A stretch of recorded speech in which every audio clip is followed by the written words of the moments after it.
Hello and welcome back to another installment of PokeFodder where I discuss AR and geolocation mobile games. In today's video, it is Friday, so we have a lot to do. We have Bumpy. We have epics for 1 and 1 day only. We've got to find 12 of them, and which one am I going to dart? That is the ultimate question. We'll talk about that and some more news and information in today's video coming right up.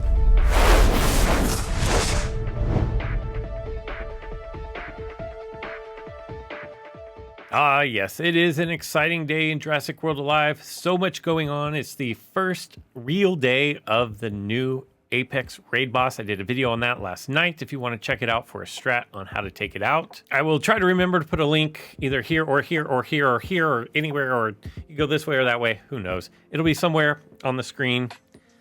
It's click it. It's there. Additionally, today I have my first opportunity, well, my first guaranteed opportunity to encounter Bumpy in the wild, sort of. We have a Bumpy strike tower. We're going to take that thing out. But before I get into today's video, I do want to let you know we have a couple of like house cleaning things. And there was an update from Ludia on the 27th, which was yesterday from when I'm recording this video. It says, "Thank you all for your input into the survey." There was a survey about did you or did you not like the tournament? I did a video on that one as well. I'm not going to put something here or here. It happened, and this is a response to it. This gave the team a little more insight. We'd like to inform you that as of this week's DNA tournament, we will be returning to the 30-30 tournament medal system. I'm a fan of that. I think that is a good choice. For more information on how the 30-30 system works, check out the Ludia forum thread. But that wasn't all of the news and information that came out yesterday. Furthermore, in the update 2.7 known issues on their forum as well, there's a link down in the description below. We had a change to Allosaurus. The HP is now 4650. I believe that's a bump up of 150. And Compy Gen 2 speed dropped by 2. I believe it was 129 and it is now 127. So if you are using it in the rare tournament this weekend or rare common tournament this weekend, you're like, something feels different about this, that is the change. And that is all that I have for news and notes. I hope you guys enjoy the rest of today's video. Yes, back in the park again. And this time there are a plethora of dodos. Oh yeah, there's one there, there's one over there, there's a couple over there. They're pretty much everywhere around here, but that is because today is Friday. 12 attempts today only on these epic creatures. And we're going to get into that because, while it seems like it's probably a pretty easy decision, I'm struggling with it. One thing I'm not struggling with is today is the day we unlock Bumpy. That's right, we have a Bumpy strike tower. Let's see, looks like we have a level 30 T-Rex, a level 30 Bumpy, and a level 30 Compy. We have a cunning, we have a resilient, and then we have a fierce creature, which means I'm gonna need to run a pretty diverse squad. And because they are all level 30, it means that I can't skimp out and just kind of go with whatever. I'm going to plan out my attack, and I'm gonna say that I need a group attack to take out Compy. Group attack is the way to go there. And believe it or not, like I could be killing myself here. Could be absolutely killing myself here, because I could go with Gemini Titan. Or do I put in the Hast Eagle? I mean the Pucandactylus. I'm gonna go, because these are level 30, I'm gonna go Gemini Titan. Now I need a Chomper. Well, that's gonna be Mort, and Mort's going to be a twofer, because not only is it a Chomper, but it has a group attack to help with the Compy and help with the Bumpy. And now I need a cunning creature to take out the T-Rex. What's a good cunning creature? I mean, I could run my Compy. That may be my best bet. Totally, like, that's a question mark. And then I'm going to use Tovin. Actually, I'm not. I'm going to use Sarah Magnus because it's strong. As you can see, like I'm trying to do a team that most people could put together, but at the same time, level 30 is difficult. This is not something where you can just throw randos in there and you get what you get. My first play here is I'm actually going to open with Sarah Magnus, and there's a few reasons why. One is because I did not want to see T-Rex right here. Goodness gracious, that's going to do a lot of damage to T-Rex. And then I'm going to swap in with Compy right here for the swap in instant distraction, or swap in distraction, which means that I should take no damage, especially if they go ramp here. And they just went Fierce Impact, not even the Rampage, but my little Compy Wompies here, I'm going to do the bare minimum of attack. They don't swap out, thank goodness. And we have T-Rex down, and we've only taken one attack. That's good news. Now, this probably is not a great matchup for my Compy. So what I'm actually going to do here is I'm going to remove this lockdown that is in place. Superior vulnerability, I believe, means that Bumpy is going to go ahead of me, except for I can't be slowed. I forgot that about Compy. So if I go and look at Bumpy's stats, like 1200 is a decent size attack. It's nothing that I'm overly concerned about. There is a group attack there, so I want to get out of here before the group attack hits, and then they go instant invincibility.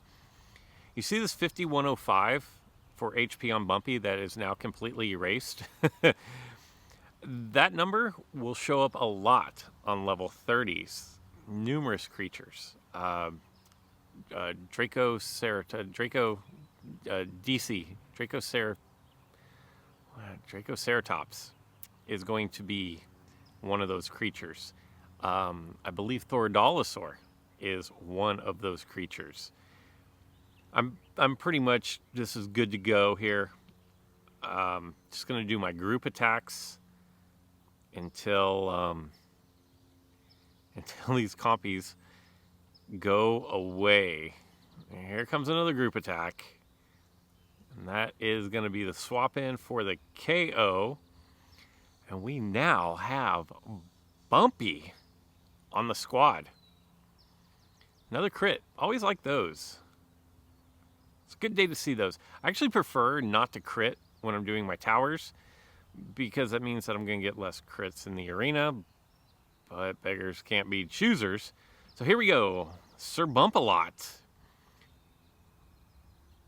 200 DNA, which means that we can unlock it. Now, had I planned better for this video, I would have left one of the strike towers that was available today so that I could showcase Bumpy.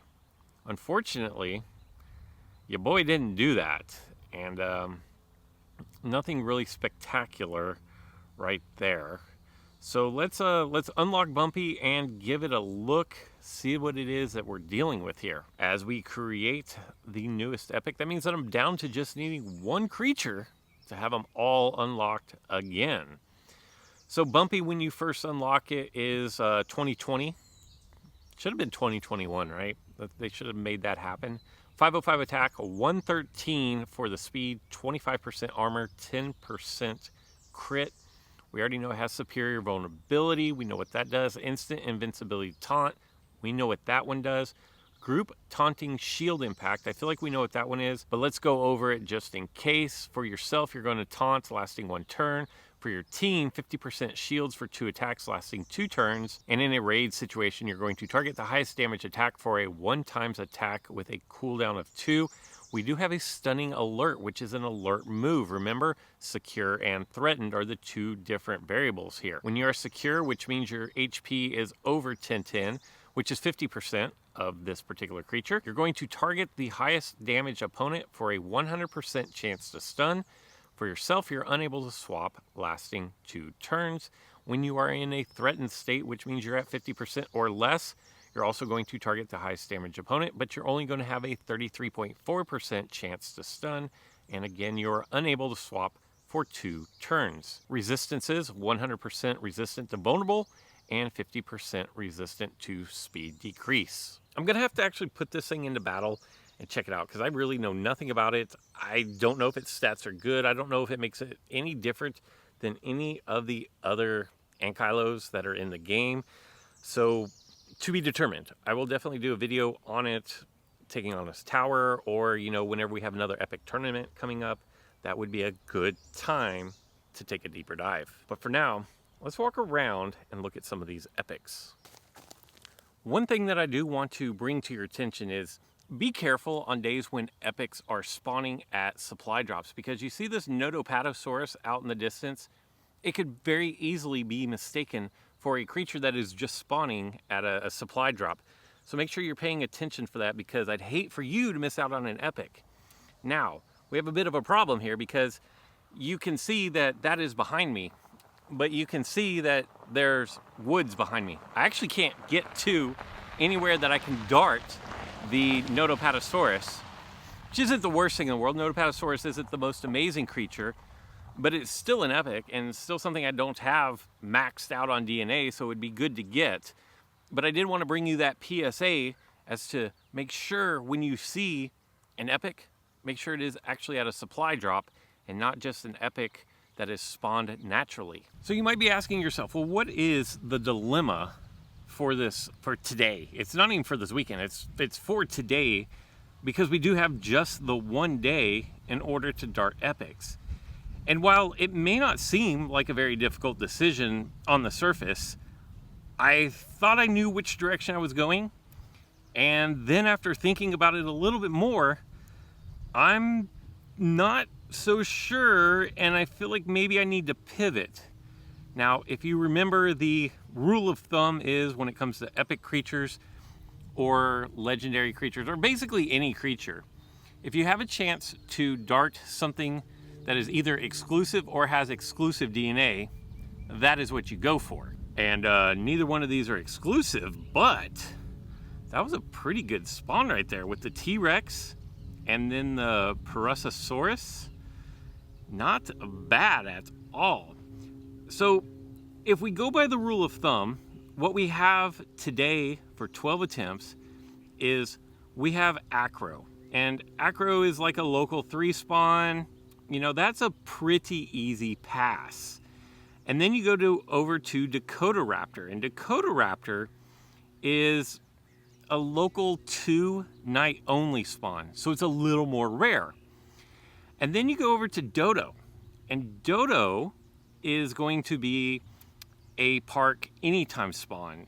And, you know, depending on your accessibility to parks, that could be more rare than Dakota Raptor, or maybe not. It kind of just depends on your situation. But I would say on balance, Dakota Raptor is going to be easier for more people to come by than the Dodo. I know for me, that is going to 100% be the case. You've seen my struggles with finding Dodo in this game since its release 2 weeks ago, maybe? Has it been 2 weeks? So, you know, as far as rarity goes, that might be more rare. And then you have Pelta, which is straight up an exclusive.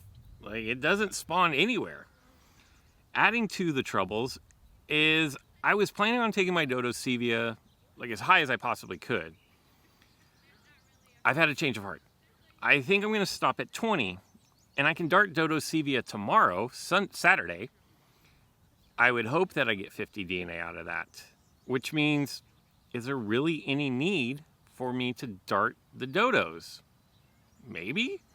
And then if you look at my Tovin here, I'm at level 28. I can get to level 29, but I'm nowhere near level 30, and I'm out of Pelta.